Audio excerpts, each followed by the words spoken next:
നമുക്ക് നമ്മളുടെ മനസ്സിന്റെ ആരോഗ്യത്തെ നിലനിർത്താൻ വളരെയധികം ആവശ്യമാണ്.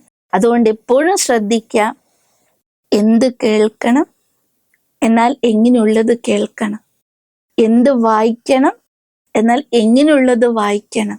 എന്താണ് നമ്മൾ കാണേണ്ടത്, അതും എങ്ങനെയുള്ളതായിരിക്കണം. ഏത് രൂപത്തിലുള്ള ഭക്ഷണമാണ് കഴിക്കേണ്ടത്, അതും തീരുമാനമെടുക്കേണ്ടത് നമ്മൾ തന്നെ. ഏത് രൂപത്തിലുള്ള വെള്ളമാണ് കുടിക്കേണ്ടത്, അതും തീരുമാനമെടുക്കേണ്ടത് ഞാൻ തന്നെയാണ്.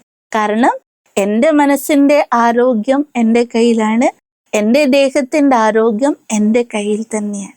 അപ്പൊ ഈ ആരോഗ്യത്തെ നമ്മൾ നിലനിർത്തി കൊണ്ടുപോകുമ്പോൾ വ്യർത്ഥമായി പോകുന്ന, സാധാരണ നമ്മൾ മിച്ചം വെക്കാറുണ്ട് പണമൊക്കെ, പക്ഷെ ഇവിടെ നമ്മൾ മിച്ചം വെക്കേണ്ടത് നമ്മളുടെ മനസ്സിന്റെ ഊർജത്തെയാണ്, നമ്മളുടെ ആന്തരിക ശക്തിയാണ്. അപ്പൊ ഇത് നമ്മൾ സൂക്ഷിക്കാൻ വേണ്ടി, അതിനെ സേവ് ചെയ്യുമ്പോൾ മാത്രമാണ് എൻ്റെ മനസ്സ് പോസിറ്റീവായി മാറുക, എൻ്റെ മനസ്സ് വളരെ പ്ലസന്റ് ആയി മാറുക, എൻ്റെ മനസ്സ് വളരെ പീസ്ഫുൾ ആയിട്ട് മാറുക.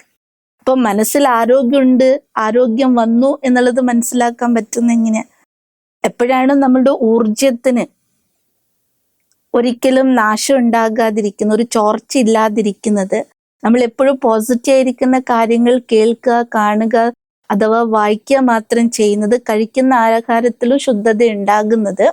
അപ്പോൾ നമ്മുടെ ഉള്ളിൽ തന്നെ പോസിറ്റീവ് എനർജി അത് പ്രവർത്തിക്കാൻ തുടങ്ങും. എന്ന് വെച്ചാൽ നമ്മുടെ ഉള്ളിൽ പേഷ്യൻസ് വരും, ക്ഷമയുണ്ടാകാൻ തുടങ്ങും, കേൾക്കാനുള്ള ശക്തി ഉണ്ടാകാൻ തുടങ്ങും, പരസ്പരം അഡ്ജസ്റ്റ് ചെയ്യാനുള്ള പവർ നമ്മളിലേക്ക് വന്നു ചേരും, നമ്മളുടെ ഉള്ളിൽ വിൽ പവർ വർദ്ധിക്കാൻ തുടങ്ങും. ഇങ്ങനെ അനവധി ശ്രേഷ്ഠ ഗുണങ്ങൾ നമ്മുടെ ജീവിതത്തിൽ, നമ്മുടെ മനസ്സിൽ വന്നു ചേരാൻ തുടങ്ങും.